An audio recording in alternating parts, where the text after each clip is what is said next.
pamjet e drejt për drejta të mbërritjes së prokurorëve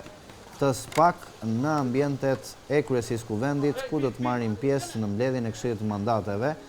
ku do të paraqesin përveç provave fizike, gjithashtu edhe provat e tyre do të mbrojnë pretendimet e tyre për dorëzimin e mandatit, heqjen e mandatit të zëvendës kryeministres Belinda Balluku, mandatit saj si deputete pas vendimit që më herët u morë nga kushtetuesja që pezulloi vendimin e SPAK për pezullimin e Ballukut nga detyra e saj si zëvendës kryeministre, gjithashtu dhe si ministre infrastrukture, ndërkohë kemi prokurorët të cilët aktualisht po mbërrin fizikisht të pranishëm, për qenë pranishëm në mbledhjen e Këshillit të Mandateve, ndoshta hyn nga porta tjetër.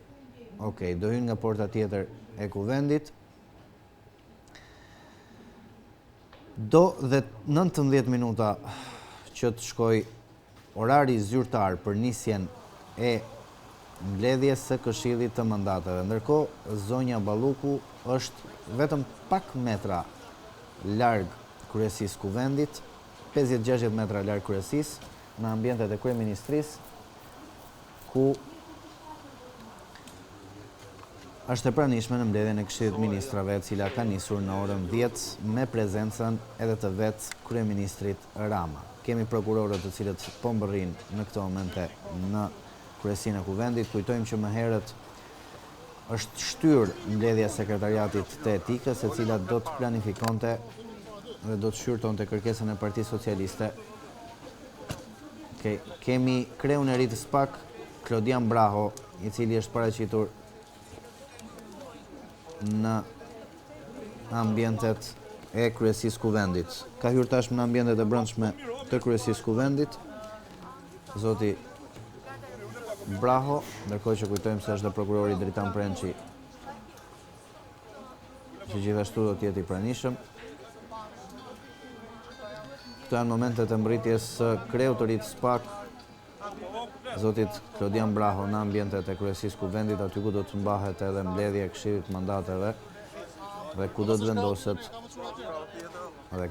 ku do të caktohet raporti, i cili më pas do të dërgohet parlamentit lidhur me fatin e zëvendës kryeministres Belinda Balluku, mandatin e saj nëse do t'i hiqet imuniteti, që t'i lihet më pas dorë e lirë drejtësisë për të vepruar me masën e sigurisë të vendosur ndaj saj. Këto janë momentet e mbërritjes së zotit Klodian Braho, kreu të ri të SPAK, në ambientet e Kryesisë Kuvendit. Kujtojmë që mandati i Altin Dumanit ka përfunduar vetëm 2 ditë më parë, mos gaboj, dhe Rishtazi është në detyrë Klodian Braho, dhe kjo ndoshta është një ndër detyrat e tij të para si funksionar në krye të SPAK,